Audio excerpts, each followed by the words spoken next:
mwaka wa 2021.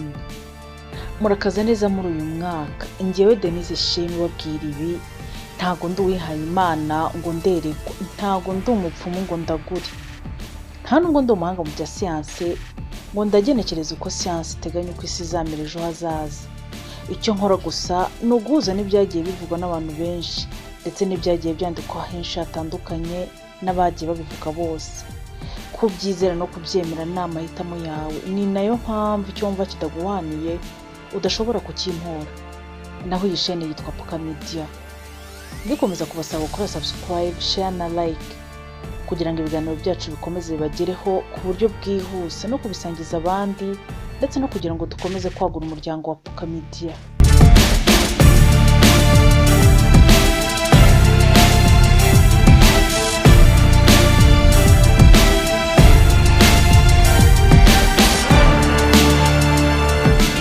Hari ibyavuzwe n'abapasiteri bazwi cyane cyane hano muri Afurika. Hakaba kandi n'ibyavuzwe n'abahanga mu kureba inyenyeri bakamenya icyo ibihe bihishe, ari byo bita astrology. Ababikora bitwa abastrologue. Hakaba kandi n'ibyagiye bivugwa n'abahanuzi bazwi kuva mu myaka myinshi ndetse n'ibinyajana bishize. Umwe muri bo twavuga yitwa Nostradamus. Hari umugore witwa Jessica Adams ukomoka mu Bwongereza, arazwi cyane mu kumenya kureba inyenyeri n'ibimenyetso by'isanzure, akamenya uko ejo ibihe bizaba bimeze. Amaze kwamamara cyane muri bene ibi ngibi. Mu kwezi kwa kabiri mu mwaka wa 2019, ikinyamakuru cy'Abongereza Daily Mail cyamwanditseho inkuru ndende yaciye igikuba cyane, kivuga ko uyu mugore yatangaje ko mu mwaka wa 2020 uzaba ari mubi cyane ku batuye isi. Mu magambo ye yivugiye ko umwaka wa 2020 uzabihira inyoko muntu ngo kubera virusi zizatera zikangiza ubuzima bw'ikiremwa muntu. Niba Daily Mail ayiyo itarakabije cyangwa ikamuvugira ibyo atavuze, yanditse yuko rwose ngo uyu mugore mu buryo busa naho butibeshya na gatoya ngo yari yavuze ko umurwayi wa mbere w'iyi virusi itari yakamenyekana icyo gihe ngo yari kuzagaragara ku itariki ya 10 mu kwezi kwa mbere mu mwaka wa 2020. Kuva icyo gihe ngo Ubwongereza ngo bwari guhita butangira kumera nk'aho bugiye mu kato cyangwa se bugatangira guhura n'ibibazo. Iyavugaga ko iyi virusi izaba ivuye mu burasirazuba bw'isi. Ibi nkubwiye yabivugaga mu kwezi kwa kabiri mu mwaka wa 2019. Hari hakibura hafi umwaka wose kugira ngo coronavirus yaduke ku isi. Uyu mugore uba afite imyaka 56, yihebeye ibijyanye n'aya masomo ya astrology, akanayandikaho ibitabo byinshi cyane, ndetse ngo ibyo yabwiye Daily Mail mu mwaka wa 2019 byose byabaye ngo nta n'akadomo kavuyeho. Uyu mugore rero n'ubundi ngo yanavuze ko umwaka wa 2021 uzagenda akoresheje ubuhanga mu myitwarire y'inyenyeri, mu isanzure no kumenya uko imibumbe igenda ibyerekana. Mu byo yavuze yuko bizabaho umwaka wa 2021 ngo nuko iyi virusi ya coronavirus yahanuye n'ubundi izaba yaraboneye urukingo, ariko ngo urukingo ruzaterwa abantu benshi mu isi n'ubundi ngo ntiruzirukana iyi virusi nk'uko umuhanuzi abivuga, ahubwo ngo mu by'ukuri izamarwa n'uko umubiri w'umuntu uzitwara urwana nayo, ukitoza kubana nayo, hanyuma ngo ukarema ubudahangarwa buhambaye bwo kuyigendana, bigatuma nta gishobora gutwara umuntu uyifite. Uyu mugore rero ngo yanavuze ibintu byinshi bikomeye cyane ku gihugu cye cy'Ubwongereza. Icya mbere yavuze ku muryango w'ubwami. Jessica yavuze ko nta bumwe bw'umuryango w'ubwami buzongera kubaho mu minsi ya vuba, kuko ngo igikomangoma Harris n'umugore we Meghan ngo badateze kongera kugaruka mu muryango w'umwamikazi, ahubwo ngo mu mwaka wa 2021 uzaba umwaka w'ibikorwa by'ubucuruzi kuri aba ngaba bashinga za restaurant n'amaguriro y'ibiribwa hirya no hino ku isi, ngo bibereho nk'umuryango wihariye nk'aho waciye ukubiri n'umuryango w'ibwami.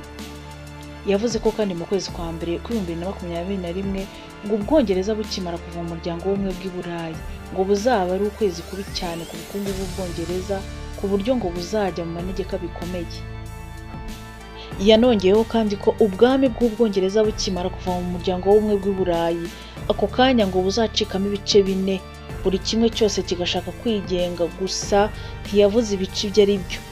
nuko bizaba bimeze. Ariko ubu buhanuzi bukimara gusohoka, benshi bahise bakoma agatima ku gihugu nka Ecosse giherutse kuvuga yuko ubwo Ubwongereza buvuye mu muryango w'ubumwe bw'Uburayi ari umwanya mwiza wo kugira ngo Ecosse nayo yigenge.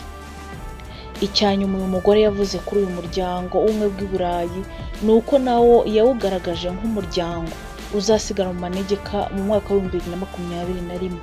Ubutaliyani nabwo buri muri uyu muryango, ariko bugaragara nk'ubugenda bigura intege, nabwo ngo buzerura buvuge ko bushaka kuva muri uyu muryango, hanyuma ngo uyu muryango utangire kujegajega. Jessica yanavuze ku bijyanye n'amasezerano mpuzamahanga yo kubungabunga ikirere mu buhanuzi bwe. Aya ni amasezerano isi yose hanze amaso kubera ko ariyo yasinyiwemo igisa n'ikijyanye n'ubuzima bwiza bw'inyokomuntu ku mubumbi. Ibi nabyo ngo ni ukugabanya ingano y'ibyuka bihumanya ikirere. Mu myaka 3 ishize hari umwana wamenyekanye bita Greta Thunberg, ni umunyasuwedekazi wagaragaye mu nkubiri yo kubungabunga ibijyanye n'ikirere. Yazengurutse isi yose anenga cyane abayobozi n'ibihugu bimwe na za leta kuba ibintu barabifashe minenegwe bakanga kubungabunga ikirere, none bakaba bazagenda bagasiga inyokomuntu iri ahantu habi kubera ikirere kitabungabunzwe. Umuhanga mu byo kureba hazaza Jessica yumvikanye agira ati, ibibazo by'ikirere n'ibidukikije ntago byenda gukemuka vuba nk'uko Greta Thunberg yabivugaga. Amarira ya Greta mu 2021 azakomeza kwisuka kuko ibindi bihugu bizikura mu masezerano ya Paris yiswe yo kubungabunga ikirere nyuma ya Leta Zunze Ubumwe za Amerika. Amerika kandi nayo ntabwo izahita igarukamo, cyakora ngo kubungabunga ikirere nk'uko umuhanuzi bivuga ngo bizagerwaho neza byibura mu 2026. Uyu nguyu rero reka tube tumuretse gato, noneho tujye kubihaye Imana cyane abapasiteri bazwi. Dushaka twakwinjira muri uyu mugabane wa Afurika.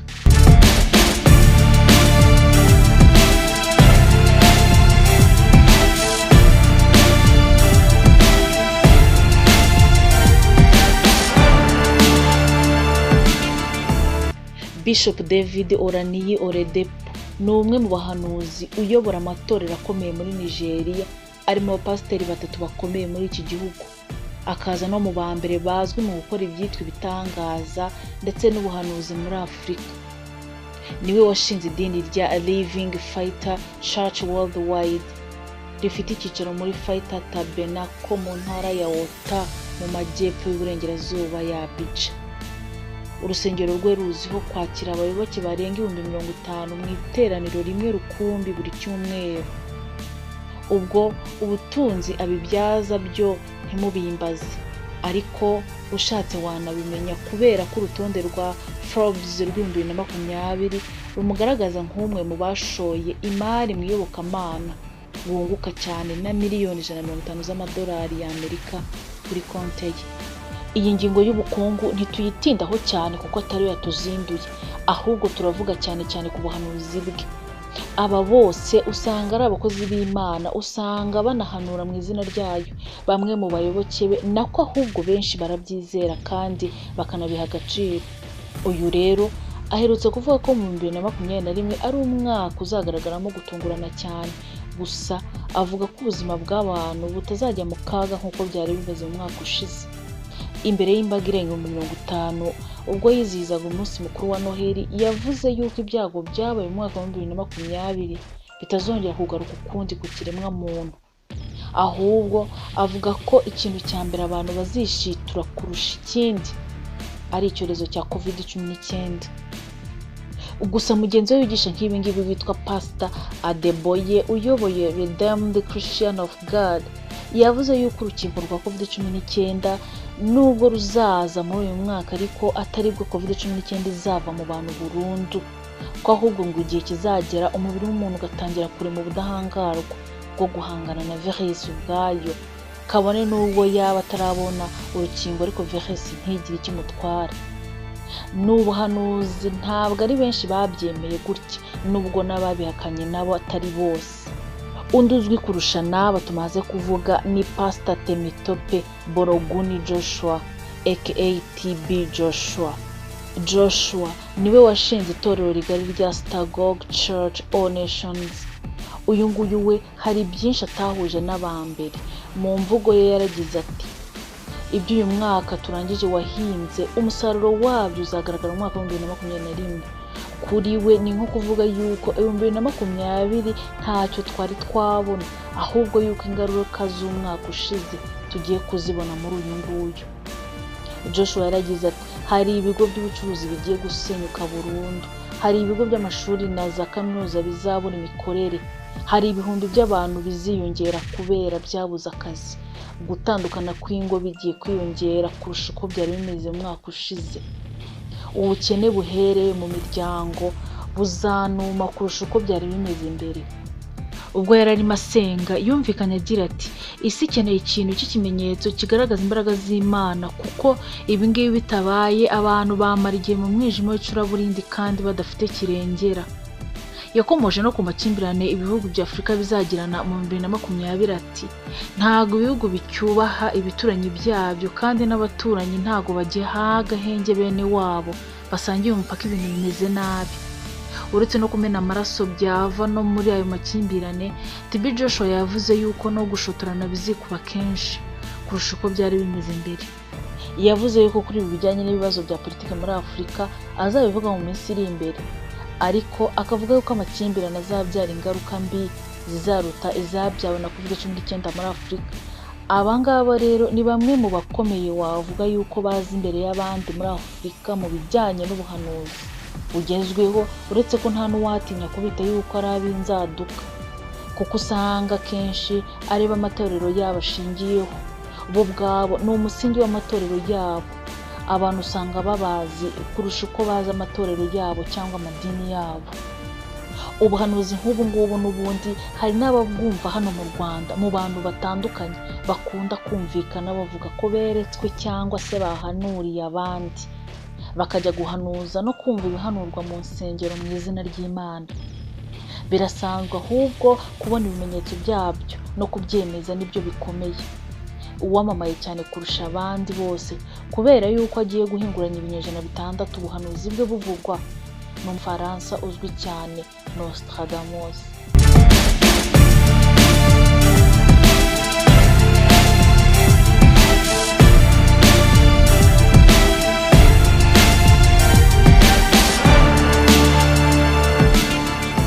Abakurikiye inyandiko ze ngo yaba yaravuze mu myaka myinshi kugeza mu myaka myinshi iri imbere.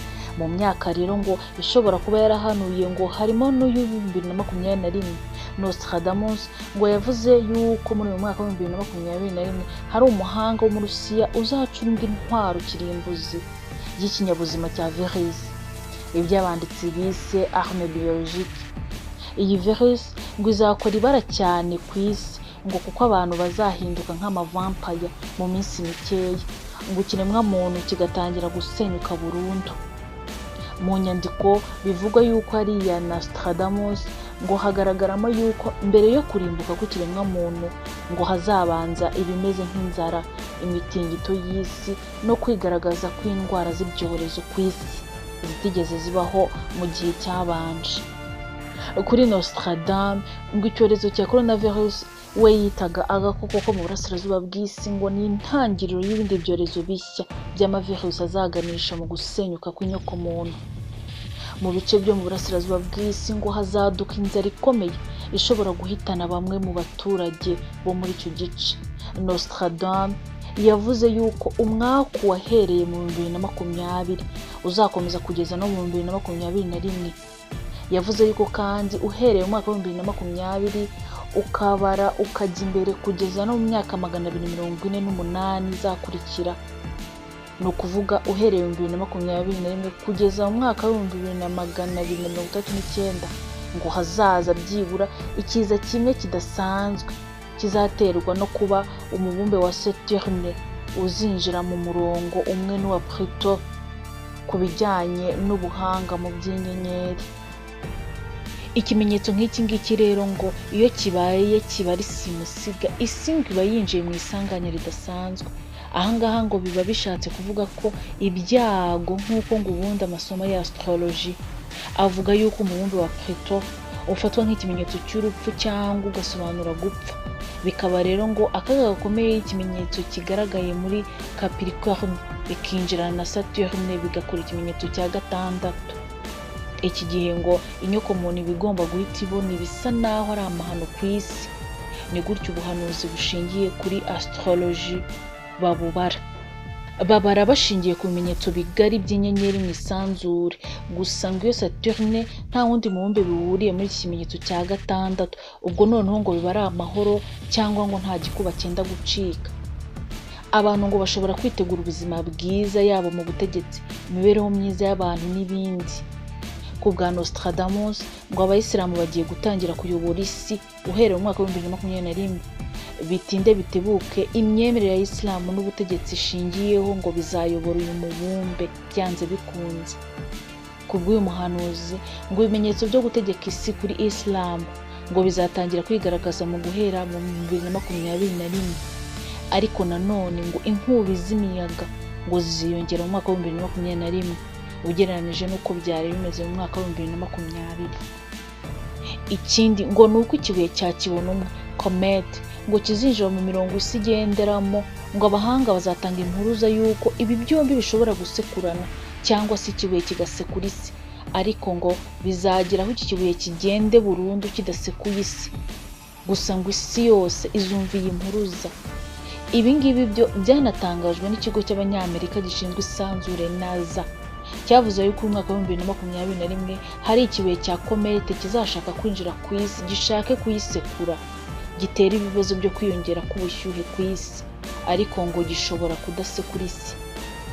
NASA yavuze ko iki kibuye kizaba kingana n'ikindi cyigeze kuvugwa mu 2009 cyiswe KF1, kikavuga yuko tariki ya 6 y'ukwezi kwa 5 2021 aribwo neza mu kirere cy'isi iki kibuye kizaba kihari kikaragamo gisa naho gishaka gusekura umubumbe w'isi ngo kiwuteze impanuka.